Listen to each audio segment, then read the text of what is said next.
Ekipa Arena televizije nalazi se u Kanastoti, New York, Sjedinjenim Američkim Državama. Povod za to je sasvim poseban. Uvod u kuću slavnih, ne jedne, nego 3 generacije boksa, zato što se prvi put u istoriji dešava da zbog COVID restrikcija 26 ljudi će ući u kuću slavnih ovog vikenda. Takođe, prvi put u istoriji je jedna televizija iz Srbije na ovako velikom eventu i prenosit će za vas sam uvod u kuću slavnih, kao i sve događaje koje prate organizaciju koja je složenija nego ikada. Inače, zanimljivo je to da trenutna organizacija Kuće slavnih je inicirana od samih stanovnika Kanastote, odakle potiču 2 svetska šampiona iz davne 1950. i 1970. godine. Sami stanovnici su napravili ovu organizaciju i inicirali ovaj event koji postoji od 1990. godine. I danas, kada sam razgovarala sa ljudima, oko 95% ljudi iz organizacije su volonteri iz ovog mesta. I zaista se osjeća jedna prijatna porodična atmosfera, ništa od prevelikog glamura, iako su ovde ljudi svi milioneri. Ovo je neverovatna energija, kao da ste izašli da prošetate svojom ulicom.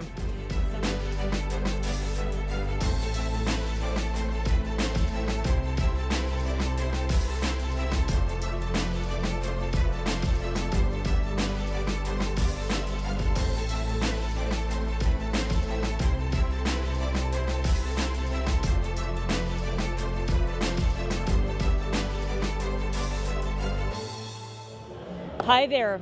We're at the Boxing Hall of Fame 2022, and I have the honor to speak with Aaron Snowbell, famous trainer, the myth, the legend. Hi, Aaron. How have you been today? I'm doing well. Hey, look, it's a great atmosphere here at the International Boxing Hall of Fame, the Trilogy, with so many great, champions and stars, from writers, trainers, the inductees, and so many great fighters that are going in. Layla Ali. Muhammad Ali's daughter. I know Layla since she was a little baby. I got my start with Muhammad Ali in Deer Lake, Pennsylvania. So life becomes full circle now. And I'm just happy that I can be here. Amazing. Since this is a European TV and European channel, can you please let us know which famous boxers have you trained, and whom did you like the most? Let's say, who did you become attached the most? Who grew to your heart the most? Well, the greatest of all times, Muhammad Ali. I was around him when I was a kid, and he's the one who got me in the boxing. So he's one great. And there was a guy named Iron Mike Tyson.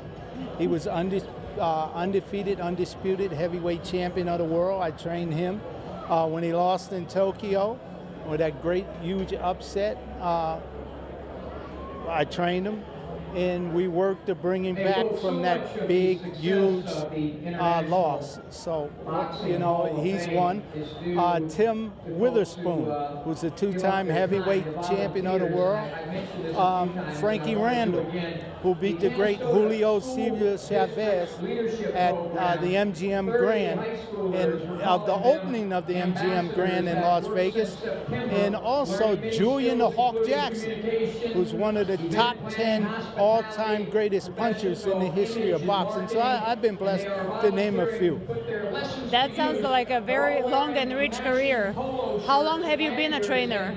Now I've been a trainer over close to 50 years. And from Don King and Carl King, I was a director trainer for Don King for over 35 years.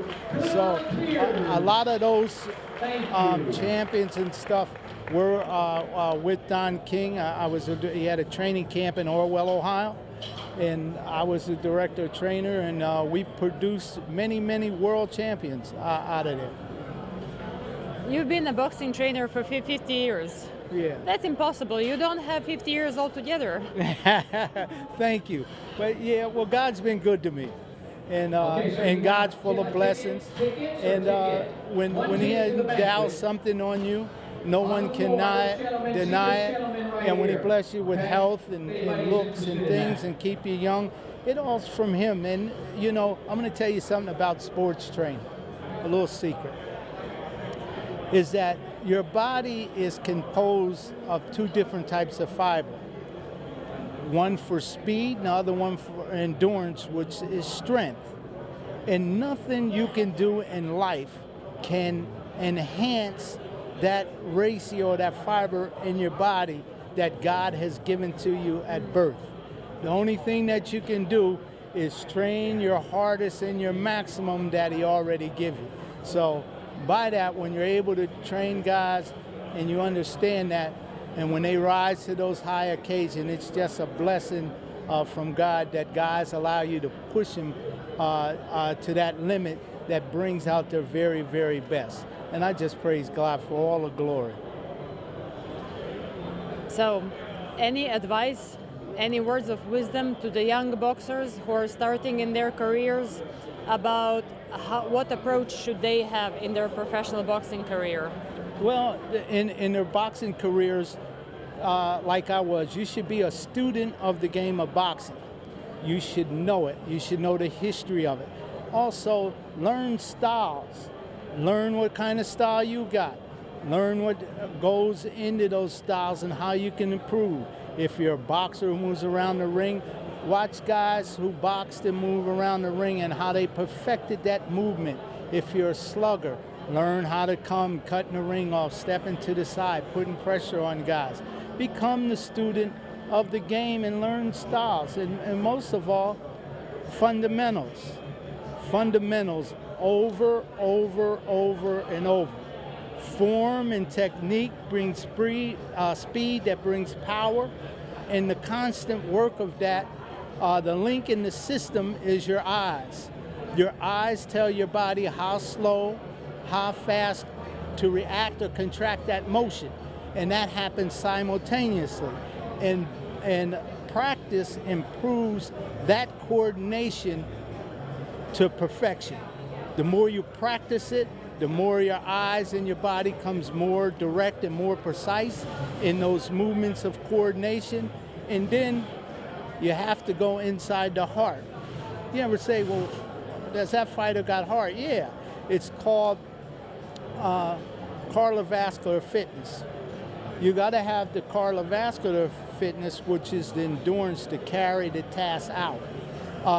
You have to practice in training what you're going to do in the fight, is because all of those components come together, and it gives you strength over and over and over.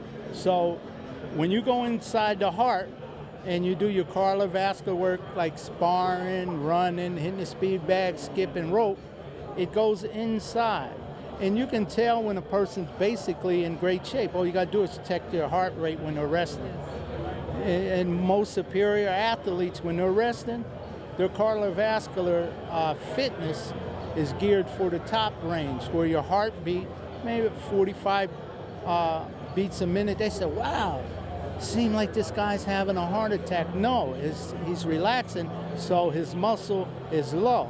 Now, when he starts thrusting all out motion, now the heart rate's high. He can carry the 220 and up to 240 when he's really thrusting all out, and to hold that type of endurance and fitness. So, yeah, it's a struggle. When you think about your trainer career, could you describe some situation with a boxer where you have made the greatest makeover to turn someone who didn't appear as talented, didn't appear to have as much potential as you thought or as other people thought, and that you made a really great makeover of this fighter? And how did you do it? Well, Frankie Randall, who beat Julio Cesar Chavez, was a great underdog. It was a huge upset. I've been a part of some major upsets in boxing on both ends of the coin. When Mike Tyson lost in Tokyo, huge upset sent shockwaves around the world.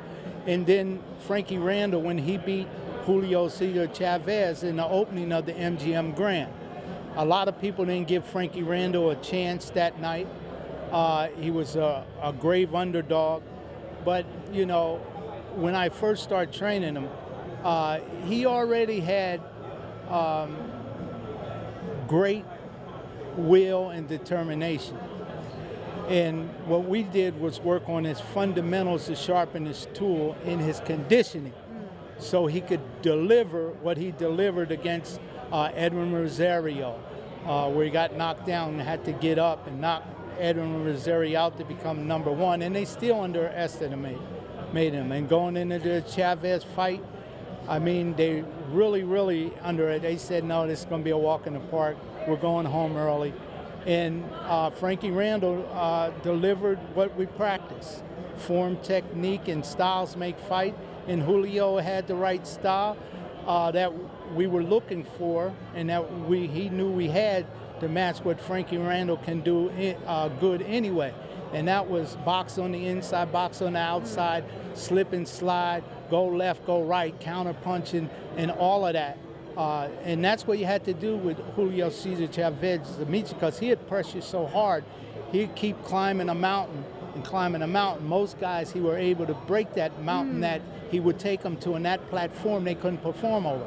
So we knew that, and I told Frankie Randall in that, I said, he's going to shift gears on you in the fight, but this is why we're working, the running, the sprints, the sparring, the endurance work, the heavy bag, the speed bag, long hours on the rope, long hours riding a bicycle to get that cardiovascular endurance.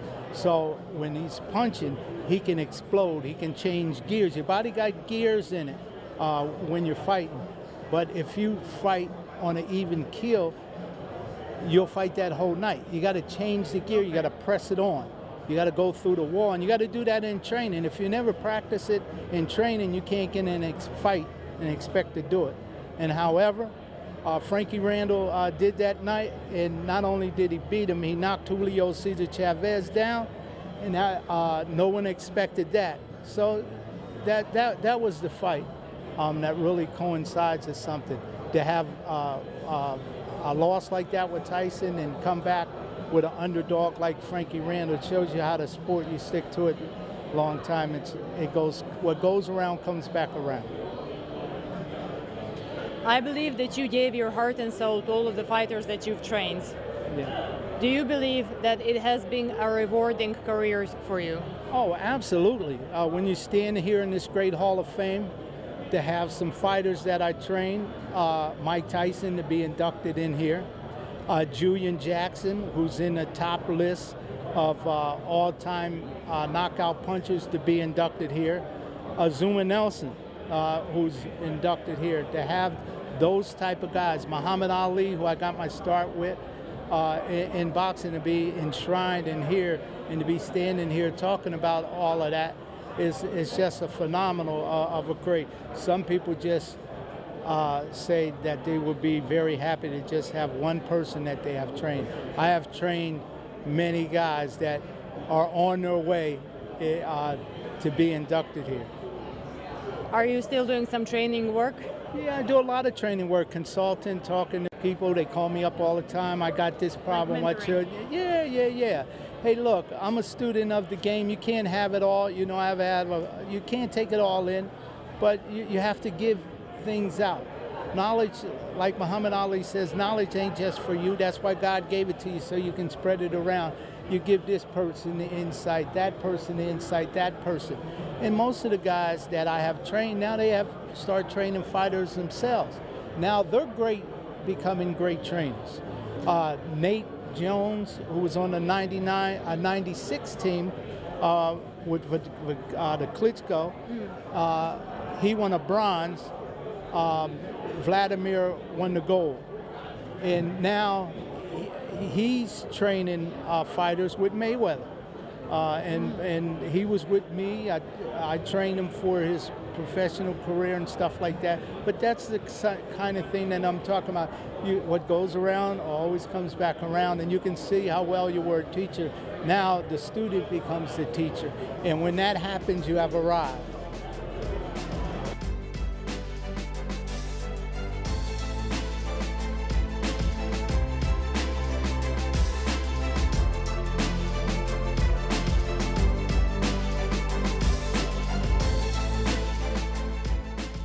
You have your own podcast. Can we know more about it?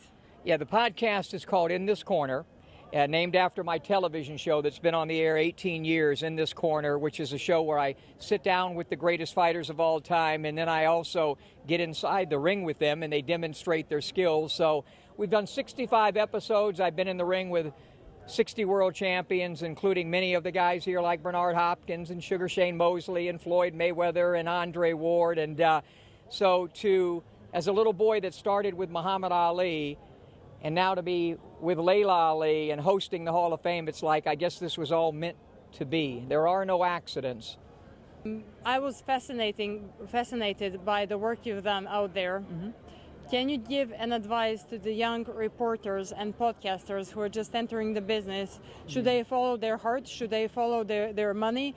What should their motivation be, and how should they proceed? I think the most important thing is preparation, to actually prepare. You know, now that everybody that has a phone thinks they're a reporter, and they think because they can stick a phone in somebody's face or a microphone in somebody's mouth and ask a question, but that's not what it's all about. It's all about, you know, preparation. I only had a handful of pro fights, and I knew that I felt that I had the best eyes in boxing, but that's why I decided to get inside the ring with the fighter so that I could learn. And then when I'm commentating a fight, I've actually, not only have I fought, but then I've been in with the greats. So to me, preparation and constantly working on improving your craft. I'm 63 years old. You're supposed to say, you don't look 63 years old, but I want to get better.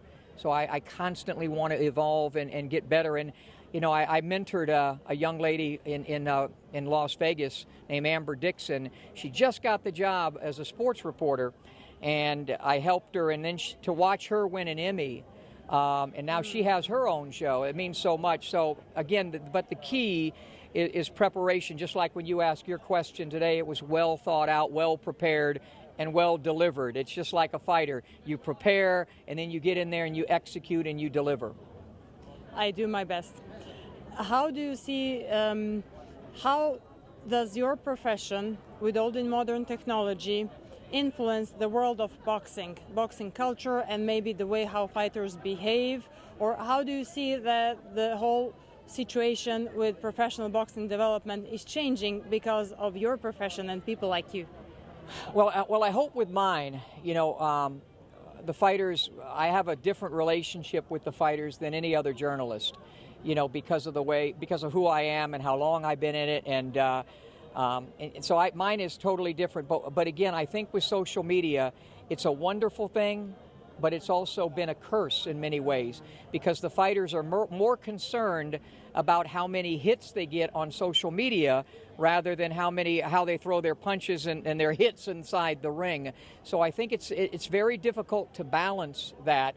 And, you know, so it's like anything else. The exposure is great, but the information has to be accurate. And so there's so many people now that have developed ways of getting massive amounts of attention and massive amounts of hits, and they don't know a damn thing about boxing. So it's a double-edged sword. I'm glad boxing gets all the great exposure. It's afforded opportunities for me, you know, to do my podcast on a streaming service. I do fights on streaming services.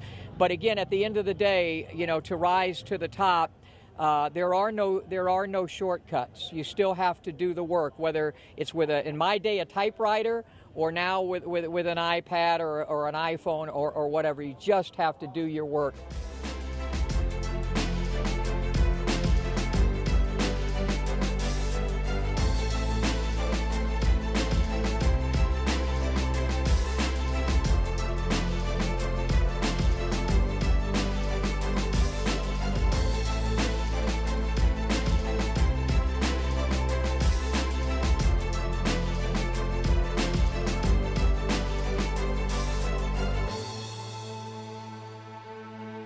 Hey Kenny, how do you feel on the second day? What's the vibe? How are you? I'm surviving. We just spoke as referees. It went well. I'm over happy that everything worked out, and I think the fans enjoyed this. And yeah, we're just pushing along. Who's your best friend among the referees? You're just going to ask all the hard questions now. I am. All of them are my best friends. I go back a few years with all of them. Robert Byrd, I go way back with him, as well as Tony Weeks. I actually got appointed with the Nevada Commission before all the Nevada officials, referees that were up on the stage. Yeah. How about the young referees? Is there anyone good among them that you would like to work with, or they're just 3 classes below the more experienced referees? How do you see the quality of the young generation of referees compared to the guys that we saw today? Well, it's hard for me to speak for other states as far as their young and upcoming referees, but I know in Nevada, the one guy, Bobby Hoyle, that was on stage, we are nurturing him very well. He has came along and has done a very fine job so far in the 2.5 years that he has been appointed as a referee. Okay. Yeah. So I would say that before it was more complicated to become a referee because you didn't have all the know-how, all the knowledge, the experience that's now readily available for you, right?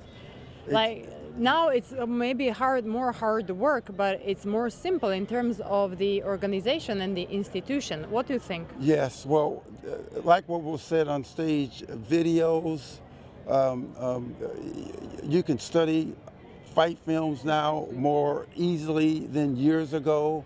If you wasn't there and you didn't see it happen, it may take weeks before you could see it re-aired.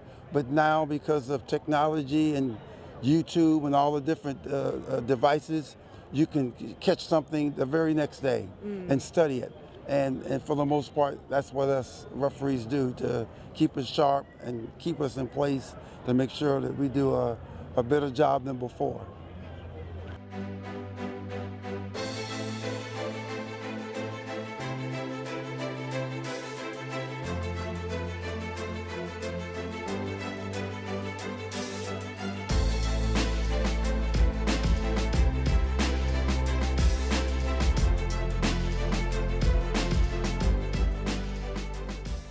Well, I started out as a fighter when I was young and ended up being a boxing trainer for about 25 years. And one day I was asked if I would be interested in being a referee.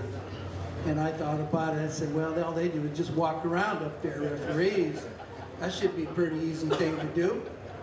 Well, I had no idea what it meant and the description of being a referee. After 15 years of being a professional referee, I'm learning something every day. But our sport is the only sport where the sole objective is to render your opponent unconscious, to knock him out. This is the only sport in which that is the most prominent goal. That's why we have to really be who we are. Truly love boxing, and I always say boxing is my mistress because it keeps me, it has kept, like what Benji was saying, it's kept me away from weddings and family gatherings and graduations and all kinds of things that I've had to miss. And but we love it like a mistress, and we stay with it. And if it wasn't for the support of Nelsie and my wife and our wives, we wouldn't be able to do this. And we love you guys, like Tony said, for supporting boxing and being here. Because when we're in the dressing room, we tell the fighter, if you get knocked down, there's a mandatory 8 count. Pick yourself up, prove to us you want to continue. Your body language is going to tell us if we're going to let you continue or not. I tell fighters, I don't care if it's 1 minute into the first round or there's 1 second left in the fight. I'm telling you right now, you have to show me you can continue or he deserves the win. There are some things that are vital for every referee, especially when you get to the elite level. The first thing that's most important for all of us is the knowledge of the rules. That knowledge of the rules is what enables us to utilize the proper mechanics to bring about compliance with that rule. The second thing that's most important is positioning. And I don't care what sport it is, whether it's football, basketball, baseball, it doesn't matter. Positioning is the second most important thing for any official in any sport, and that's critical in boxing. Because every time we step through those ropes, we have two people's life in our hand, and that's serious business.